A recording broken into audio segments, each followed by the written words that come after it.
Okay. That brings us to our next segment. All right. What is your takeaway from chapter 10, book 1, Halloween? I just wrote, and then there were 3. Exactly. This is it. This is like you can't battle a troll together and not come out being homies afterwards, like there are certain things that kind of bond you. It's, it's like trauma bonding and all this other stuff, right? Like But you go through, yes, loyalty and having people's back. I mean, the fact that Hermione, being who she is, just straight up lied, like bold-faced lied to the teachers and was like, I thought I could take the troll on. And so, that's what I did. But Ron and Harry saved me. That was taking one for the team right there. It was. But you know what else? I was thinking about it as I was reading the chapter again a couple hours ago before we came on. Mm-hmm. In reality, they didn't do anything wrong. They went to tell Hermione, come on, there's a troll on the loose. And when they got there, the troll was there and they ended up fighting the troll. So in reality, right. So like, they didn't really do anything wrong. They knew Hermione was in the bathroom, so they went to go get her on the way to the dorms. Yeah, because nobody else, all those other kids that knew she was in the bathroom didn't go looking for her. Right.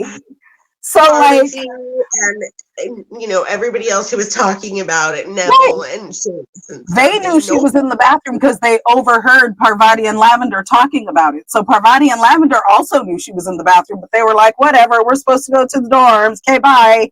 Like, they didn't essentially do anything wrong. They went to go tell her because they were the ones who knew she was in there to come to the dormitory because there was a troll loose. And then they met the friggin' troll. Yeah. But again, her lying for them immediately cemented like, dude, I'm cool people. You want me on your team. Yeah. And if I can use that as a foreshadow, the number of times that they need to be grateful that Hermione was there because she's the smartest of all 3 of them. Oh, yeah. Oh, yeah.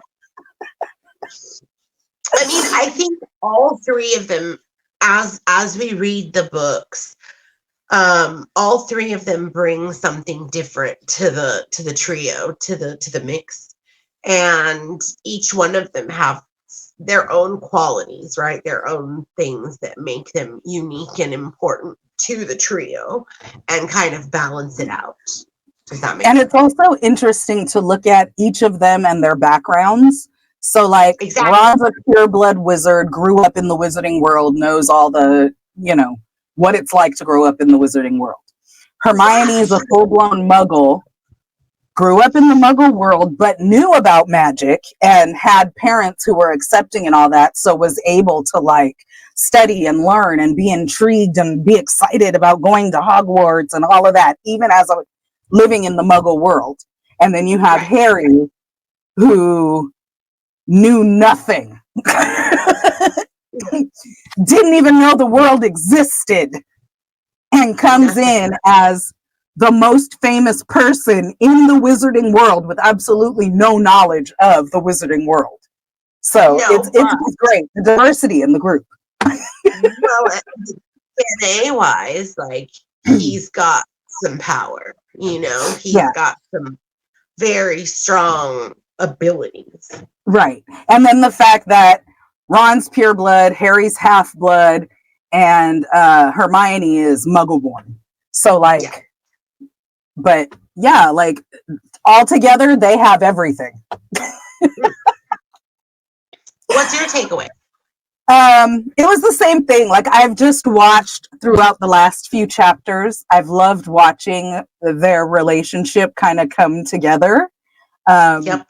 Just us as fans and having been as deep in and having read them so many times and knowing the movies and the books and all of that and how their relationships play out and everything that they go through together, it's fun to go back to the beginning and look at when they were literally 11 years old and couldn't stand each other.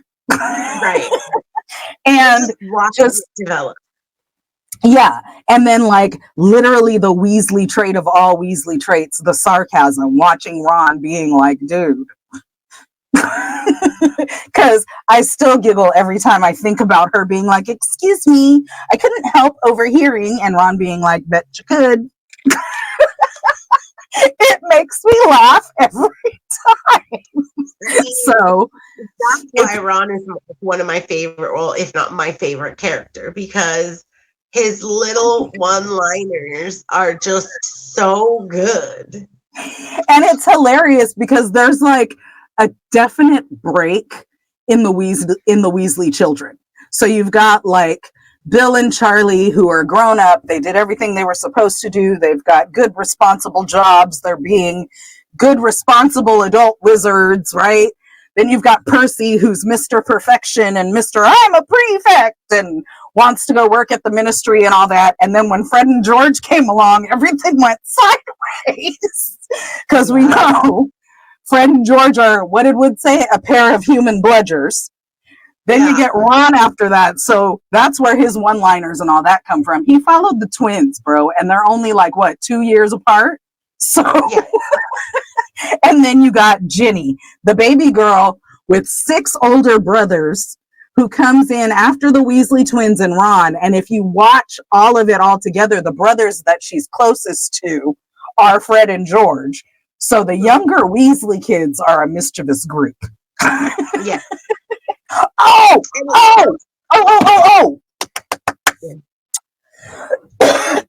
Sorry, super quick. 2 things. In the book, Wood says he's very pleased after they're practicing and stuff. And he says, I wouldn't be surprised if you're as good as Charlie Weasley. And he could have gone on to play for England if he hadn't gone off chasing dragons, right? I was watching, so there's there's a podcast that I watch on YouTube that does like compilations and stuff like that, and will do like the life of one character, and we'll go through and pull all of the information from the books. We'll mention stuff from the movies. We'll talk about the stuff that She Who Must Not Be Named had released afterwards and all of that kind of stuff. And he did one about the Weasley family. And come to find out, the year that Charlie was Seeker, his senior year, was Fred and George's second year there, and they all played together. Oh, because Fred and George have been the beaters since their second year. Because remember, first years don't usually play. But their second year, they became beaters, and they were beaters for the rest of that time. So for 1 year, they played with Charlie. That's so cool. That's amazing. So yeah, just an interesting little fact that I learned over the last 2 weeks. That's okay. The Weasley family and Quidditch. I love the Weasley family. I love them all. Yes. I love it. Okay. You ready?